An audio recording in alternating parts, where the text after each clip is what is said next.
Welcome, apprentices and acolytes. Thank you so much for coming over to Unlock the Knowledge. We have so much coming in today to talk about, and I hope you enjoy. Ready up. Ready up, my destiny.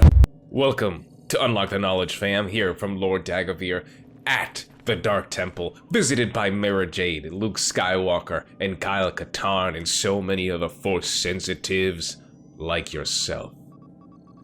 It feels good today. I have so much to talk to you about today, and we're gonna start off with that little flash news just to get you. It's the first podcast of the month, right? And so what I want to do now is just give you all a taste of what, or a preview of what's going to be releasing this month, so you can just drown yourself in the goodness of Star Wars. And there's so much coming out. It's such a plethora. It's so bountiful. Oh my goodness, nourishment of Star Wars injected into my veins. Don't do that. That's probably not healthy, okay? But please, let's just sit back and relax, because there's a bunch of stuff coming out today, and we're going to talk about so much. Not only just the news and what's going to be coming out with comics and books and audiobooks and everything else, but also the Bad Batch and my reaction and everything else that's going on with Republic Commandos that are showing up every other episode. And it's so freaking crazy. And I'm not gonna lie, I'm a little disappointed in myself. Actually, I'm very, very disappointed in myself. And I'm gonna tell you why later in the podcast. So you're gonna have to sit down, take a seat, young Skywalker. All right. So first things first, okay? Got a bunch of notes here, so please just listen, all right? Just enjoy yourself, all right, for 1 second. So first things first, August 12th, we already have one of the first things, and that's going to be the Disney conference call. And that's, obviously, I'm not invited to that. I'm not a Disney shareholder, but I know absolutely that there's usually some very, very interesting information that's presented in these conference calls. Maybe it's a Disney Plus thing. Maybe it's an animation for Star Wars, video games, anything like that. You know, we've heard about the rumors about the Mandalorian game. I think even the Boba Fett, at the time, movie was even hinted in one of these. So there's a lot of really great things that end up being leaked that we end up knowing. So get ready for August 12th. Probably going to be a bunch of stuff that's going to be coming out. Maybe not. Who knows? But I'm very excited, and I'm very interested in the video game area for Star Wars, because I feel like we have a lot of animation stuff that's probably being made right now. We have a lot of story for movies and live-action TV series. It's such a great age. It's such a great time, such a great era of Star Wars, because it's literally the golden age. I feel like it is the golden age of Star Wars. The only thing that we're missing is video games. That's it. It's the only part of the Star Wars verse that needs some type of improvement, just needs more IPs, more story, more excitement there, because there really isn't a lot going on. And I don't think it's going to be quiet for much longer. In fact, I think it's going to be extremely active. I think you're going to get such a plethora of new IPs and dev teams and creators and video games. There's so much that you can highly anticipate for the future, because Star Wars is about to get busy. All right, so that was August 12th. August 10th, we have Guardians of the Whills manga, right? And this is actually taking place before Rogue One. So you have Chirrut, who's going to be one of the characters that's featured in this, and Maze, and these characters, as we know, they met their fate in Rogue One. And Rogue One, if you haven't seen it, is probably one of the greatest Star Wars movies of this era. It's so fantastic. I've watched it almost as much as Revenge of the Sith, and Revenge of the Sith is absolutely my favorite Star Wars of all time. Definitely, I think so. I mean, I go back and forth to a couple of them. Revenge of the Sith just consistently always makes me want to watch and think about what happens with Anakin Skywalker. It's so great. But Rogue One, and the way it looks, the actors and the drama, the resolution, the type of angle, the screenplay, just about all these attributes that are mixed and adopted into this movie, and it just makes such a beautiful picture. It makes such a gorgeous, and one of the most amazing things, of course, is the characters of Baze and our boy Chirrut Inua. And Chirrut is so cool because, you know, not only is he blind, but he's a monk. You know, he's one of the guardians of the Whills. Protector of the Force, and he's not really Force sensitive on a level that we've seen before, like a Jedi or a Sith. He's more of like feeling it, you know, and almost like a Maz Kanata in a sense where, you know, she kind of like closes her eyes and she can understand where it's going. And Turret is also around that same type of, you know, connectivity, right? On that spectrum of the Force, and he's more susceptible to feelings and understanding and emotions and what might happen, what might not happen. And that's why I love Turret so much, because he's such a great character, such a beautiful character. And you're probably gonna get to see a lot of him in this manga. And I'm a huge weeb, man. I love, absolutely love anime so much, and I haven't really been into it too much. But if there's one thing that's gonna get me back into anime, it's gonna be Star Wars anime. Because come on, man, it's gonna be so sick. And that's not the only manga that's gonna be coming out. We actually are getting a preview to Edge of Balance sometime this month. And Edge of Balance is the main manga that I've been, like, just, my anticipation is so anxious. It just continues to grow eagerly. I'm so greedy for information that I want on this, on this manga, because it's in the High Republic. And as you know, the High Republic is one of the newest installments of Star Wars Expanded Universe. It's probably the most production that they've put into just about anything in this entire new Disney era of Star Wars. And geez, it just keeps getting better. I'm currently reading Out of the Shadows. And although I'm not enjoying it as much as Rising Storm, understand this, that doesn't mean that it's a bad book, or that doesn't mean that it's not worth your time. It's just, you know, after you have something like Light of the Jedi and Rising Storm that are probably the highest of highs, like probably some of the greatest Star Wars books I've ever read, including Rising Storm, and then Out of the Shadows, it's not that it's bad, it's just it's not as good as everything else. But man, the story is good. Like it's still good enough. It's still worth your time. Is it needed? Is it necessary reading? Nah, that's debatable. But there is so much of these characters that are important, like Wraith and Vernestra and and there's characters that I feel like are probably going to be more important into the future, just like our comic book character, Keith Trennis, who in my opinion is arguably one of the most important characters of the entire arc for the High Republic, because as you know, she's already mentioned so much in Dooku Lost Jedi, which is so important. That's where you're gonna have to see her. But what about these other characters that have this much potential? And you can see them too, and the way the Jedi and everything is, they kind of like guidelines, right? And that's what it says in this book, is like the Jedi Code is more like guidelines in this era. And it's not like the Clone Wars era where they're like kind of following it to the T, and to the point where it's practically choking their growth.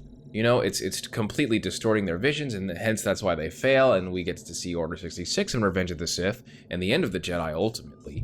And it's so beautiful to see how these Jedi react. And man, Out of the Shadows, Edge of Balance, can't wait for Edge of Balance so much. I want to see more, because every single character in this dimension of Star Wars is just so unique, just branching off into so many different spectrums and representations of lightsaber colors and characters, and also like potency in the Force and the abilities that they're able to manifest and use for themselves. Like no other Jedi is alike, no other character is alike, and that's why I think it's so likable to enjoy. All right, so let's move on to that. So I got August 25th, which might be one of the most important installments of this month, because it's going to be the Disney Gallery behind the scenes. And what it's actually going to be showing us is something that was missing from Mandalorian Season 2 Disney Gallery. If you remember, if you were able to do that, or you're a super hardcore fan like I am, after the first season of The Mandalorian was released, they released something called the Disney Gallery behind the scenes, The Mandalorian. And there was about 6 or 7 episodes in there, maybe even 8 or 9. And it basically took like every single episode and it showed you behind the scenes of everything. We didn't get that in Season 2. No, we didn't get that. And not to say that this is bad or anything, but the Disney Gallery was just one episode, and it was about an hour and a half-ish of showing you just about a majority of everything that was happening inside The Mandalorian Season 2. It showed you Ahsoka, it showed you the new sets, it showed you Grogu and everything else, all these other amazing, intricate, little, beautiful things that go around in Mandalorian Season 2, because it's such a fine series.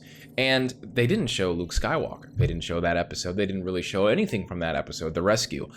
But this episode that's coming out is solely about the rescue, the last episode, the finale, and Luke Skywalker, how they did it, how they did the deep fake. And it's going to be so incredibly awesome because we usually never get any information about something like that, especially a character like Luke Skywalker.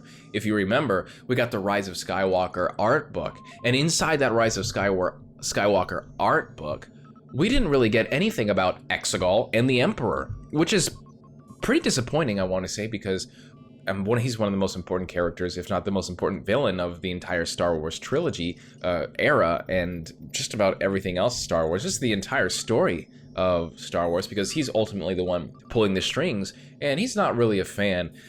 He's not too amused by Skywalker's Rising, right?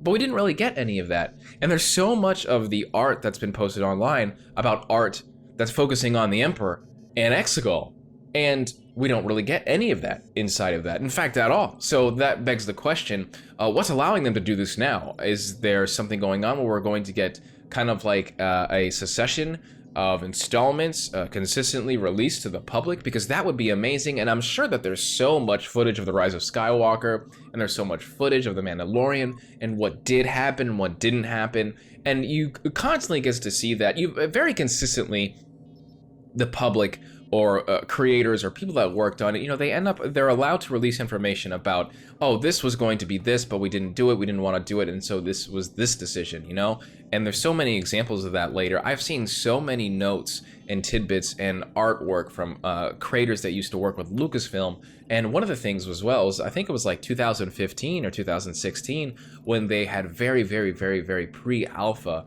concept art of the Emperor coming back for the third installment, and this was before I think The Last Jedi was even written, or The Last Jedi was during filming or something like that, and that just kind of shows you and basically honestly gives more support to that they were planning Palpatine to come back more so than people had ever thought. And I know there's so many YouTube videos about this, but the information, you really want to get your information from people that have worked on the movies and from the writers and the directors. I wouldn't really listen to anyone outside of that, because there's only one thing that they're trying to get, and that is your trust, which they're ultimately betraying with their false information. But definitely go out and check. There's so many people that actually create and post up these actual publicly open to the public of like what's actually happening, what has happened, what's true, what's not. And I guess you can call them Star Wars fact checkers. But at the end of the day, it's always good to know your stuff. So we have the Disney Gallery. That's going to be awesome. I can't wait to see how they've done it. They've even gone and hired someone who's a YouTube creator who I think also did a video on the deep fake for Luke Skywalker, and they ultimately hired him. And he's not just a YouTuber. Like, I think a YouTuber is kind of degrading his role, and I think it's a little bit of an insult and disrespectful to like what he does as a talent, because he's someone that has gone on and he's done like the deep fakes of Rogue One for Tarkin, and I think he's done Princess Leia and Luke and other stuff as well for the Rise of Skywalker. I'm not sure, don't quote me on that, but this person is a talented individual, and I'm so very happy that they've been able to just they got that opportunity at Lucasfilm. And that's everybody's. I mean, that's a dream for me. I want to work at Lucasfilm. I'm doing it via social media, but at the same time, when you're in, and it's so incredibly inspiring to see someone like that who was able to upload their content, upload their talents for the entire world to see. And lo and behold, Talent Scout from Lucasfilm says, "Hey, you know what? We can use this person. Let's bring him on. Let's make him a part of our team. Let's go." All right. So August 31st is the Tempest Runner, and my goodness gracious, the Tempest Runner is probably one of my favorite things. I'm going to be saying that a lot in this. It's one of my favorite hecking things to come out this month. I've been waiting for it for the entire freaking month, as well as something else we're going to talk about. But the Tempest Runner is so sweet, and it's even better now because of Cavan Scott's Rising Storm. Well, Lord Dagavir, can you tell me what a Tempest Runner is? I don't know what the heck that is. Okay, that's fine. I got you. That's why you're listening to the podcast, because you're going to sit in, and you're going to listen to me, and you're going to unlock the knowledge, because that's what we're about, baby. Open that holocron, sit back, relax. Let's get some Star Wars knowledge in on you, right? Ready up. So, in this new era of storytelling by the High Republic, there is the Nihil. The Nihil is the villains, and one of the main villains for our Jedi and the Republic in this era of Star Wars, which is about 200 years before the first movie, Episode 1, The Phantom Menace. And the Nihil are a bunch of bad pirate space people that are going around and beating people up and taking their stuff in the Outer Rim, and the Republic is trying to stop them. But the thing about the Nile is they have these they have this secret way to basically transport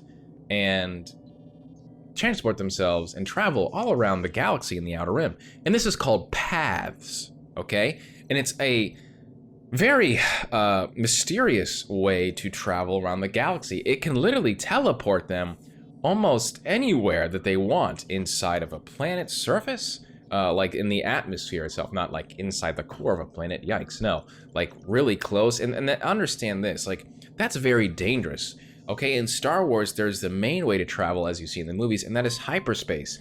And the way you do that is because you get into these hyperspace highways that allow you to travel into hyperspace. And you cannot do that unless there is a jump. There is a point of location, an entrance point and an exit point. And usually, these entrance points and exit points are very far away from things like space stations or planets or anything that has any type of, I don't know, just a large connected extended area of surface or planet or whatever it is, or even something mechanical or large in mass, like a space station or a sphere, a Dyson sphere or something like that. So they're doing that in a very dangerous way, and it's called paths, and it allows them to get very close and travel into these like really unknown ways in the entire universe, which is ultimately dangerous for them because they can attack anybody at any point, even inside hyperspace lanes that we saw in the first installment. Now, their government is actually a little, I want to say, like brawlic, very you know, they're kind of like a bunch of gangsters, and they don't really have that large of a I want to say like a power tree, and it's just the main guy that's in the lead, who is the I, and then he has the Tempest Runners, and there's 3 of them, and the Tempest Runners control everything else, and that's usually how the power structure is for the Nile.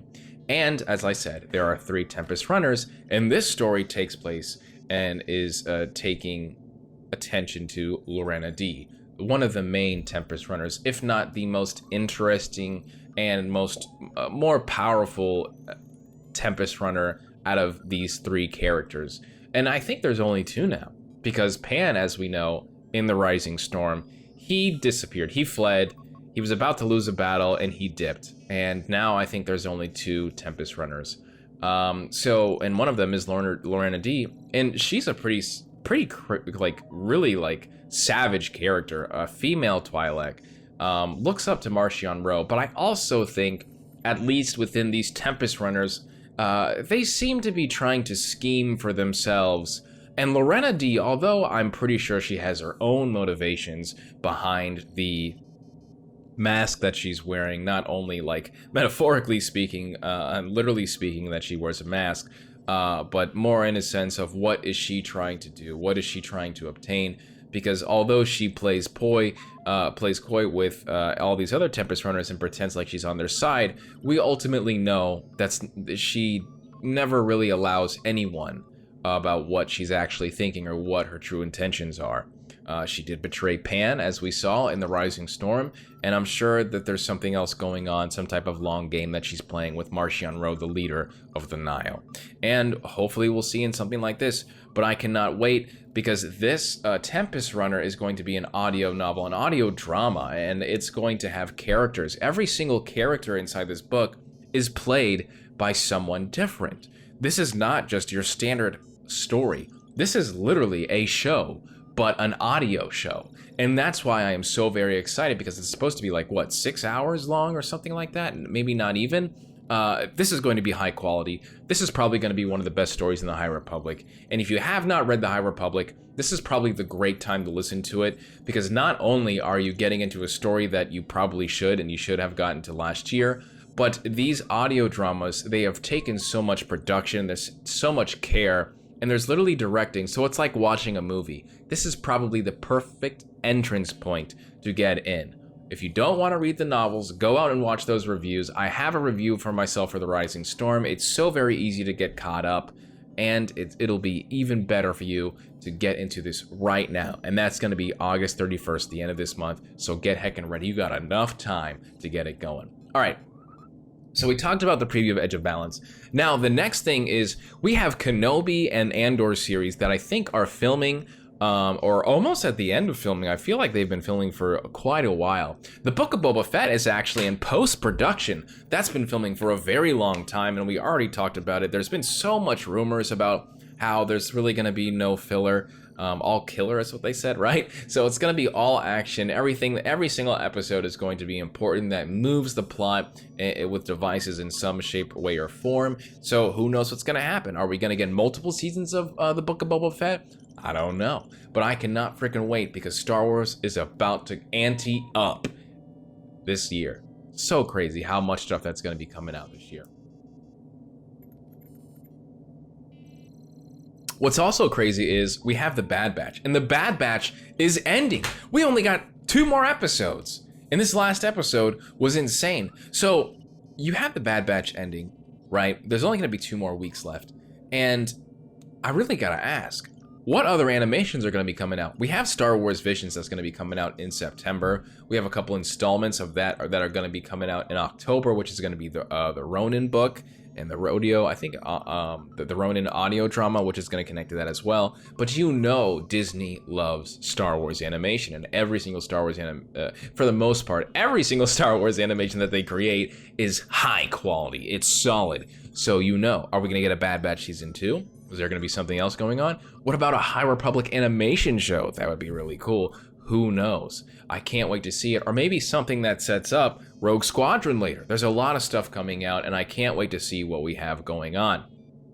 Now, back into the expanded universe portion of everything else, Comic Book Day is coming out. Free Comic Book Day is coming out. And there's going to be a couple free comics that you're going to be able to get. And I think I've even got a couple of free comics back in the day for Star Wars. And I remember it was a Han Solo and Suckus comic, which was really silly. It's only a couple pages. You know, it's a free comic book thing. But the High Republic 8 is going to be coming out, and the High Republic Adventure 7 is going to be coming out. And I haven't read too much of the High Republic Adventures because I'm a really big thing on art, and the art just doesn't hit me the way the other one does. I love the High Republic, the main series that's going on with Avar Chris and Keith Trennis. You know, we see them fight the Drengir, which of course are the super sick organic plant-like creatures that are force sensitive, and they go around and eat everything because it's meat and they want sustenance. You know, it's so freaking cool. They're my favorite villain of this entire installment of Star Wars, and I love seeing them. But then we also have the Monster of Temple Peak, and that's going to be coming out August 11th. And this was the main thing that I'm excited for. I've been excited for this for a long time because I love graphic novels. I love art. I love seeing Star Wars. I feel like Star Wars and art go hand in hand. Every single trilogy has had somebody creating some beautiful art that's inspired everything. You know, we always have Ralph McQuarrie, who of course did everything for the original trilogy. He's been inspired for so long. So many artists try to strive for that type of reputation that he had. And then we have Doug Chiang, who of course does all the original trilogy stuff and does most of the stuff now every day. And he's done video games, he's done movies, he's done the Batu stuff for Galaxy's Edge at Disney. You know, God, Star Wars and art is literally on the back of the same card, fam, and you need that. And everything that you do, it inspires. It goes on with the Imagineers and all these people, and then me, myself. That's why I get so many of these Star Wars books, and I can't stop getting them because they are that good. You know, I heard that there was an art for Solo. I heard that there was an art for Rogue One. I mean, there's so many books out there that I just want to get in time for Star Wars concept art because it is that good. I even recently got one for my birthday and Christmas for the old original trilogy, which also has Ralph McQuarrie, who was absolutely insane. And I believe it's called the Star Wars Concept, as I just knock over every single book on my shelf, and I'm gonna pretend like that didn't happen. So yeah, we're going back into this, and the art is so beautiful, and I can't wait for the Monster on Temple Peak. Well, what is it about? You've been talking about it. Well, it's actually about one of the characters that were introduced in the Rising Storm. She is a former Jedi, but she's a Jedi for hire. I mean, she's not even really a Jedi at that point, right? She's a Force sensitive with a lightsaber that used to be on the Jedi Order, and then for some reason walked away. She She just owned the Jedi Order, and now she's a saber for hire, and she goes around being a monster hunter. And most of the monsters that she ends up kind of killing are Drengnir or something else, something that's terrorizing these villages. And we see that in the Rising Storm. And my goodness, she is such an interesting character, and I can't wait to see more of her because she gets along so well with Elzar Mann, who's one of the main Jedi, and I think he's also a part of the Grand Council of the Jedi Order inside the High Republic. Extremely strong, extremely powerful, but struggling with darkness. And then he meets someone like Tayoric, who isn't a part of the Jedi Order anymore. She can kind of do what she wants, you know? She wants to kill somebody to get what she needs, she's gonna do it. You know, she doesn't have to follow those rules by the Jedi. And it's so cool to see, because very interesting in this era of the High Republic, because, you know, you see the way the relationships build, and you know, Elzar, man, he's kind of he's a little player. He's going around and playing the you know, the lightsaber dueling with some other senators and important people that he, you know, takes into his place. Anyway, so yeah, their relationships are very unique in this era of Star Wars with Jedi and Lights, and you know, they can do they're not celibate in any way, shape, or form, but they do have attachments, and I want to say more so than what we've seen in the movies. And it begs you the question, like, what about your favorite Jedi living in this era? For instance, my favorite Jedi is Anakin Skywalker, and I always can't stand how the Council treats the Chosen One during this time. And I feel like he would have absolutely flourished in this age of Jedi. He may have been the poster boy. He may have been the one, more so than he was in the prequel trilogy. And then you have someone like Tayoric, who is also showing you, like, you can be a good person, but you don't have to be defined by a code as such as the Jedi code. You know, you can go out, you can do your thing, you can make your living, and then at the end of the day still be a good person and help Valo and all these you know, Republic entities, you know, be protected and saved by someone of your stature who is also seen as a good person. You know, and at the end of the day is not judged because of what they do and how they get the job done. You know, to resort to these tactics of, you know, killing everyone you need to kill, and just acting on anger and hate as motivation, because it allows you to unlock a certain type of depth of power. You know, and that's just the start. You know, that's really not the main point here. The main point here is being a person you're allowed to be while not being constricted and confined by the limitations of the Jedi Code, which ultimately tear you down, sacrifice your humanism, you know? And that's the beauty of it. And I love to see it because there's so many characters in here like Avar Kriss and Stellan Gios who are kind of like high and mighty, but then they have their friend who's a very close friend like Elzar Mann, and he's the one that's touching darkness. And he tells them about this. He tells them about his, you know, like, well, you know, I kind of succumbed to the dark side and I killed a bunch of people during this battle. I don't know what I'm going to do. And, you know, instead of casting him out, you know, and they try to help him. You know, they're trying to help him as best as they can, when they can. And that's why I feel like he's one of the more intriguing characters, because he also meets Tayoric, who's what the Monster Temple Peak is going to be about. And my goodness, man, it's so cool how a character like Tayoric is kind of that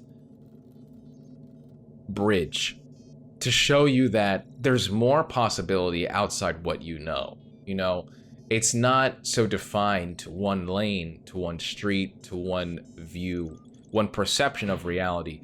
There are multiple ways to do things, and it does not mean that you are less in any way, shape, or form because you have flaws.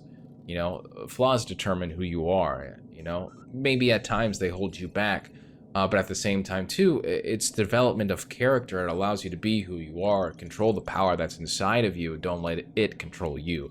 And I think that's a really great lesson, you know, when you accept yourself for who you are and your flaws and everything else, and becoming who you're meant to be, you know, the greatest version of yourself.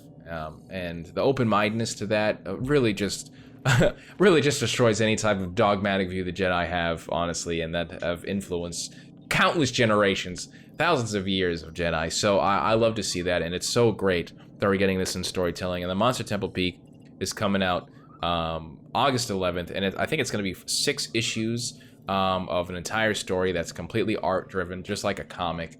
I'm probably going to buy the entire thing, so the volume when it comes out, because I would love to see what this monster is. I would love to see what else is going on with Tayoric, a very powerful Jedi.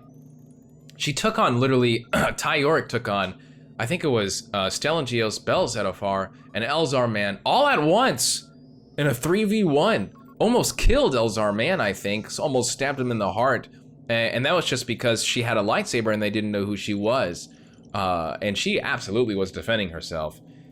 So there's a couple asterisks around that duel, but I feel like, man, there's so many great feats that she has already done, and we've only seen her in just a few chapters of one book. And I can't wait to see what she can really do and turn up, because she's only going to get more powerful and she's only going to get more interesting.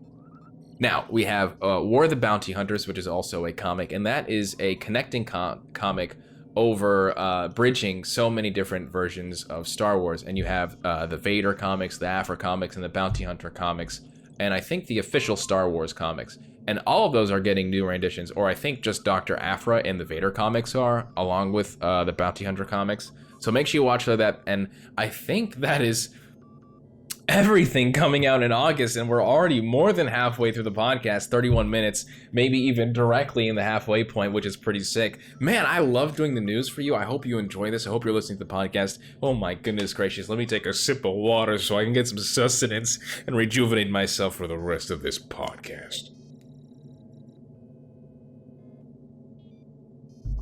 All right, you done doing what you gotta do? We took a break, we're ready to go. Now, into the next. Let's talk about Republic Commando and the Bad Batch, okay? So first thing I want to talk about is ultimately the Bad Batch, okay? We had Warmantle that happened this week, and my reaction is doing really good. I think it's already got 3,000 views, or it's getting close. I haven't really checked in a while, but I'm very disappointed with myself.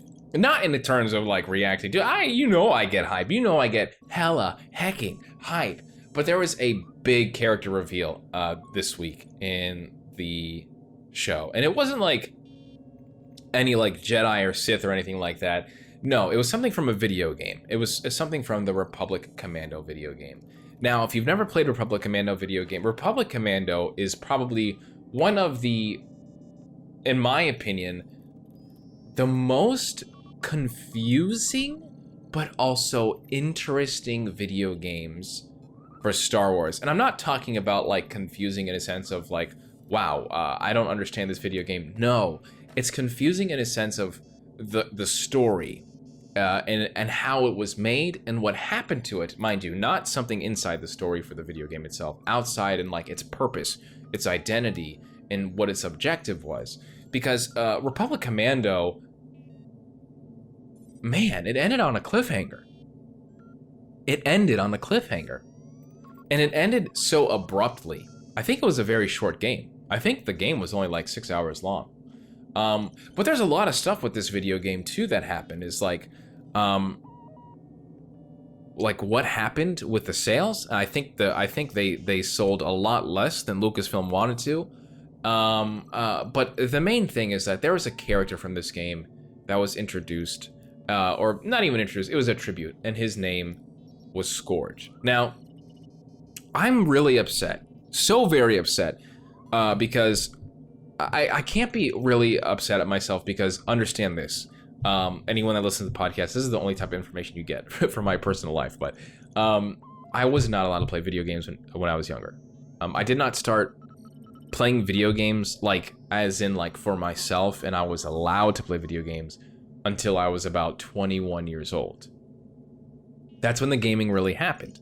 When I was a sophomore in high school, I was able to get an Xbox because I got hired by Kmart, and that's what it was for. It was just for me to try to buy video games. But it was more than that, though. It was like an identity crisis that I was having, because I didn't know who I was.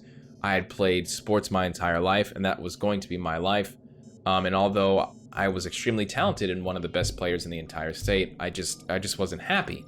And the one thing that made me happy was video games. So at that certain time as well, I'd also stay up every night and just watch Revenge of the Sith. In fact, I would have Revenge of the Sith repeat, playing the entire night, always playing the entire night. Every time, if I woke up during the night, I would play it again and watch it till I fall asleep. And and it was pretty crazy. But on that disc was actually the demo to Republic Commando. It was on one of the discs. I don't know if it was Clone Wars or excuse me, Attack of the Clones, or if it was Revenge of the Sith. And it was like, put this disc inside your Xbox and it'll work. And of course I had an Xbox. And one day I played it. And it was so fun.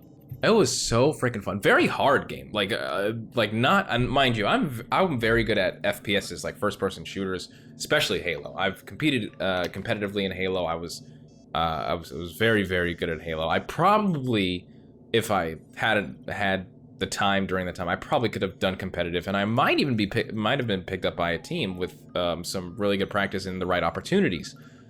Man, I played this game and it was very hard. A little clunky, a little awkward.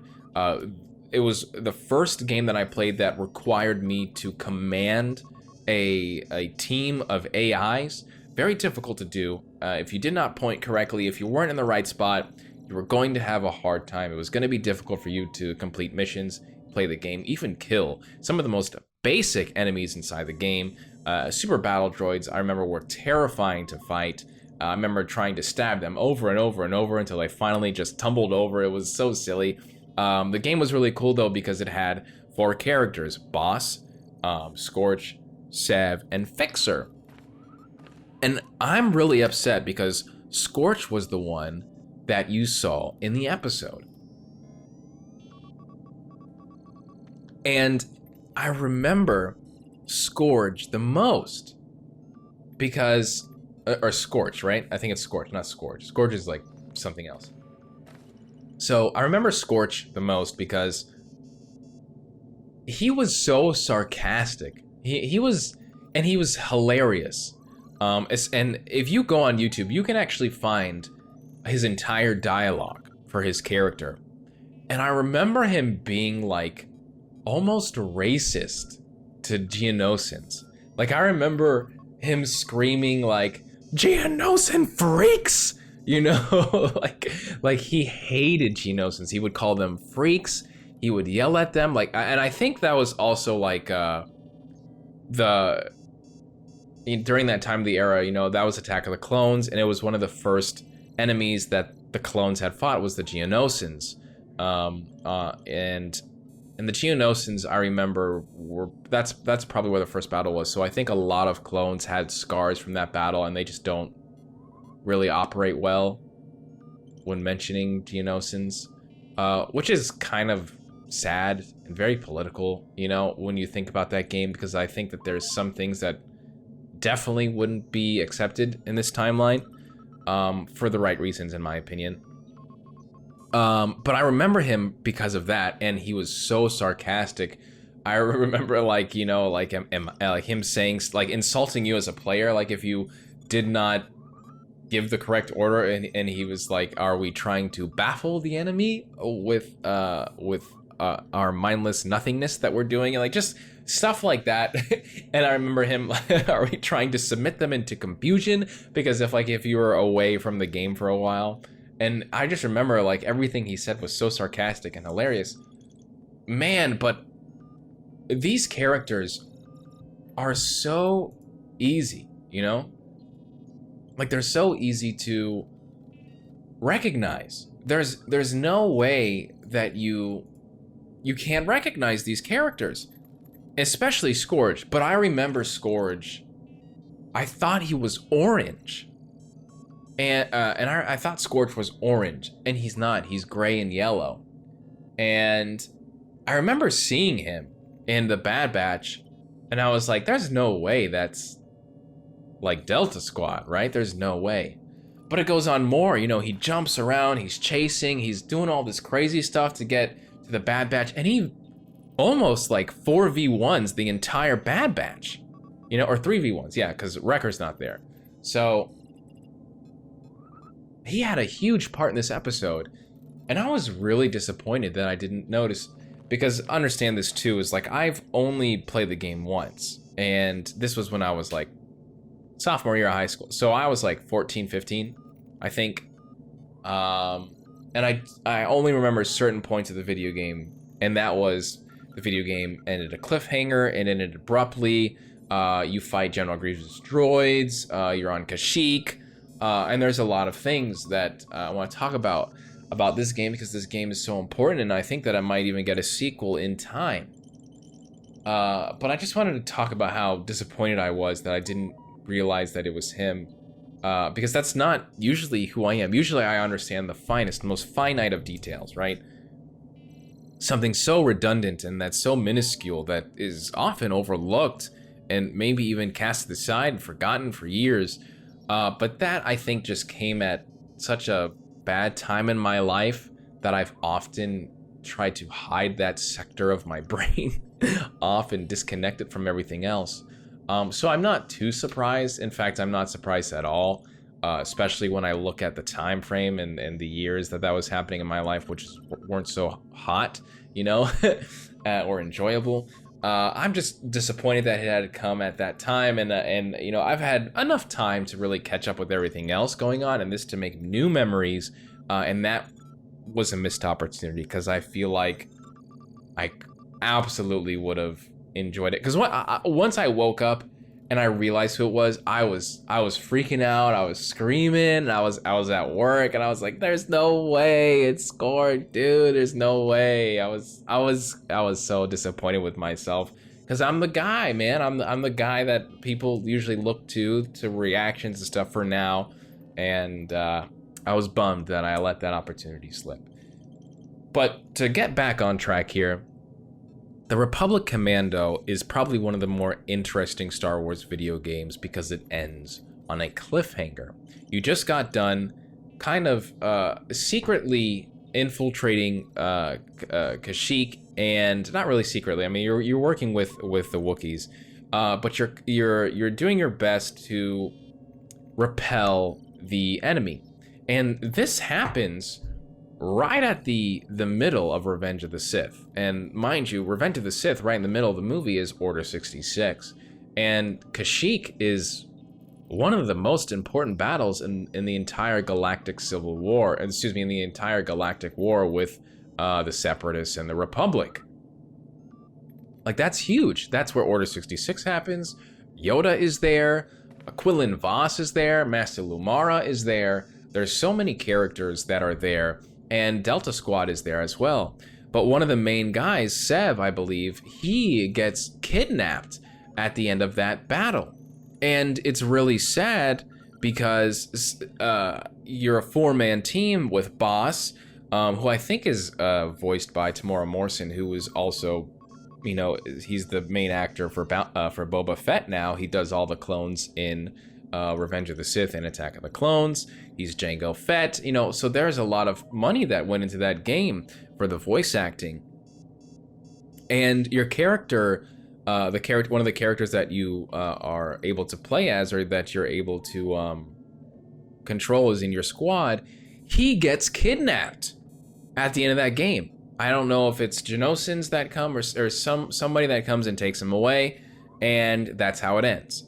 You get this direct order from Master Yoda, who is the Grand Master. You know, he's basically the leader of the Jedi. You get a direct order from him saying, like, no, we need you to help us win this invasion. So we're rendezvousing with you, and you're helping us out. And so you look up in the sky, and you see all these Venator-class Star Destroyers that are coming, and they're invading Kashyyyk because the Separatists are there. So that is how the video game ends. Now, what's even more interesting is not only is this game's story untold, it's not finished, but this game had a sequel that never touched the light of day. In fact, the sequel was named and canceled before the first game was even released. And it was called, now I'm not entirely sure if that is actually true, but it was definitely canceled in the very early stages of this game's birth. And the game was called Imperial Commandos. So you go from Republic Commandos to Imperial Commandos. And that's why it connects so well into the Bad Batch, because the Bad Batch, they're Imperial Commandos. They're no longer Republic Commandos. And so you see Scorch there, and he is looking like he has some leadership role, as if he is training these new proto-stormtroopers. They're replacements for the clones, because that's what Gregor says, you know? You know, these guys are here. They're our replacements. Would you believe that? And that happens too. I think Echo Tech or Hunter there. I think it's Tech. He's looking down, and he sees all the stormtroopers. They're like, oh well, these are a different type. They updated their armor, and then he sees in front. Oh, it looks like we have Republic Commandos or Commandos, you know. And it's really cool that he even says that, because, well, yeah, you know, like, that's essentially what the game was going for. And you know Dave Filoni, you know he's a huge Star Wars fan. He probably played the video game. He probably enjoyed it. I mean, he is who he is. And that's so great that there's someone inside this animation team that's going around, and they're planting these seeds that sprout into what was connected eventually, like some, you know, like some organic, natural, planetary, I don't know. It's all connected, fam, and it's insane the amount of knowledge that you're getting from this. If you were able, or honestly, financially, I don't know, gifted to have these video games and these consoles that early, you know, now you can go on and just YouTube everything. But fam, man, like, you have Imperial Commandos, and these were also characters that were inside. I mean, they're canon now, and they're also canon because guess what?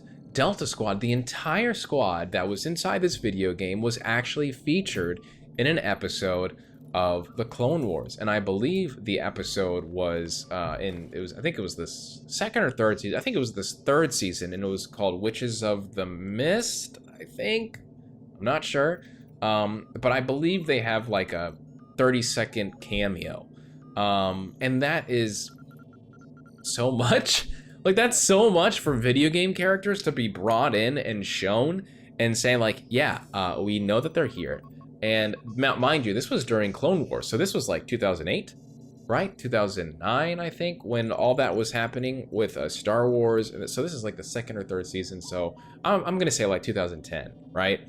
That was well after the game had released, well after Lucasfilm had canceled the game. So it was some type of beautiful tribute that had happened, and it's pretty insane to see that still going on. It's still lingering out there, that there is still some type of love for this game, and it's continuously lasting, right?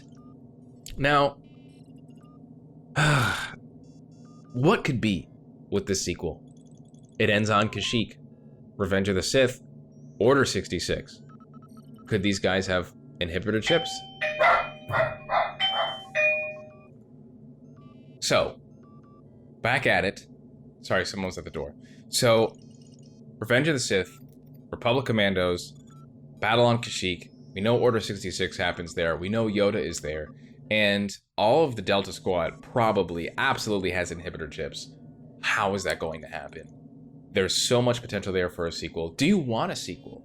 Is there? I think a sequel would be fantastic. A remastered game, completely connected to the original setup here. They are canon in some form. Is the video game canon? Maybe not, but they are here.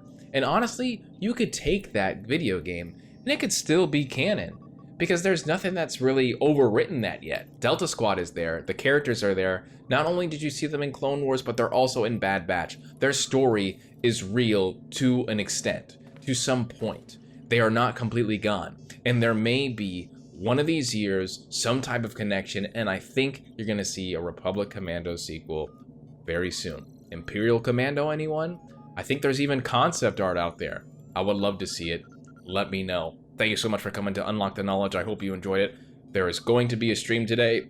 I hope you're there at 8 p.m. Eastern Time. This is kind of like the bridge into the podcast, because I'm trying to get more people to listen to the podcast, but I hope you enjoy it. We got streams every single Thursday and Sunday, 8 p.m. Eastern Time. We just had our first stream on Thursday. It was sick, it was gorgeous, everybody was there coming into the Dark Temple, visited by Mara Jade, Luke Skywalker, and Kyle Katarn, and so many of the Force sensitives like yourself. I hope you enjoy yourself. I'll see you around. Make sure you follow me on Twitter, follow the podcast, subscribe to the YouTube channel, and I'll see you around for more knowledge. Deuces.